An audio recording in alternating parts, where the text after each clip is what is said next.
It's been dubbed India's sinking town. The Himalayan hillside town of Joshimath in the Indian state of Uttarakhand has recently seen a dangerous degree of land subsidence that threatens its very existence. Home to over 25,000 people and a gateway to important pilgrimage sites and tourist destinations, Joshimath is located in an earthquake-prone zone, surrounded by a fragile landscape. In recent days, hundreds of buildings in this town have developed massive cracks, becoming uninhabitable and forcing scores of families to leave their homes. Authorities say these buildings will now have to be demolished. Reckless construction activity is being blamed for the current situation. Once bustling with tourists, today Joshimath is a cautionary tale of what years of rampant infrastructure development in an ecologically sensitive region coupled with climate change can do to a place and its people. The question on everyone's mind is simply this: can Joshimath be saved?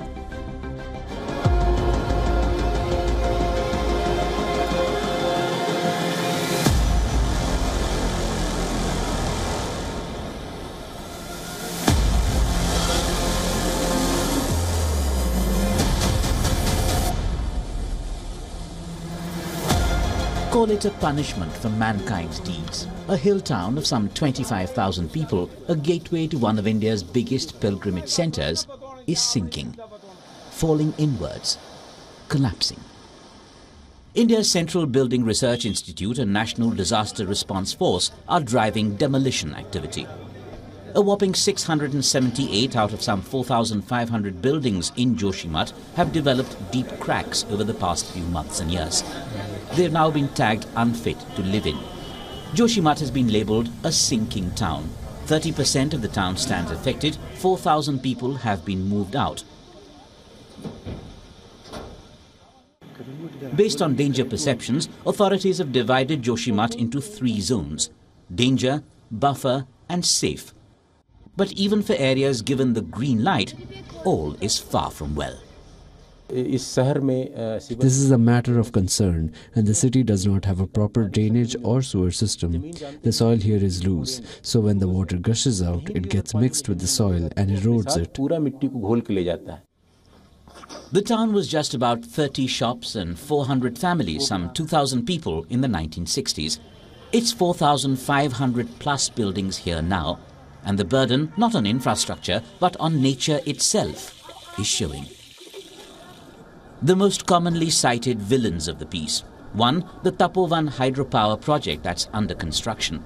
A tunnel is actually being dug under and through the town for it. Down the last decade, a host of hydroelectric schemes have been cleared for the area. Tunnel boring machines work overtime for excavation. A water-bearing strata was actually punctured in one such exercise in 2009. Experts say ground subsidence or sinking had taken off then. Whoever said development means things get better, because in all of these, planning and the realities of a fragile ecosystem find little or no voice. And if that wasn't bad enough, spare a thought for the fact that most parts of Uttarakhand state fall in seismic zone 4 or 5, highly prone to earthquakes. And Joshimath town itself came up on what is only the debris of a landslide. Valleys adjoining the town are what's called moraine, a mass of rocks, sediment and soil transported on a glacier. A 2-year-long study says the entire area has been sinking 2.5 inches every year. The whole mountain range, wherever the they are actually not in situ. They are not in position, but they have all slipped from the higher ranges. So obviously anything which has slipped from its original position will be always unstable. Climate scientists have raised concern over a few corrective measures taken after the 2013 Kedarnath floods and the 2021 Rishi Ganga flash flooding. 2 reports of the Intergovernmental Panel on Climate Change published in 2019 and 2022 have underscored the region as being very prone to disasters. Switch back to Joshimath sinking in 2023. For the residents, it's about immediate priorities: life and livelihood, home and hearth, restoring peace amid panic pangs. Our house has been completely destroyed owing to the sinking situation in the town. We are living inside a Sikh temple as we have no other place to live. All our resources have been spent on a house where we cannot go anymore because its foundation is shaken and parts of it have caved in. Taking on the long-term picture is what beckons hard. It's become about playing catch-up, plugging holes that erupt all too frequently. How much longer, you ask?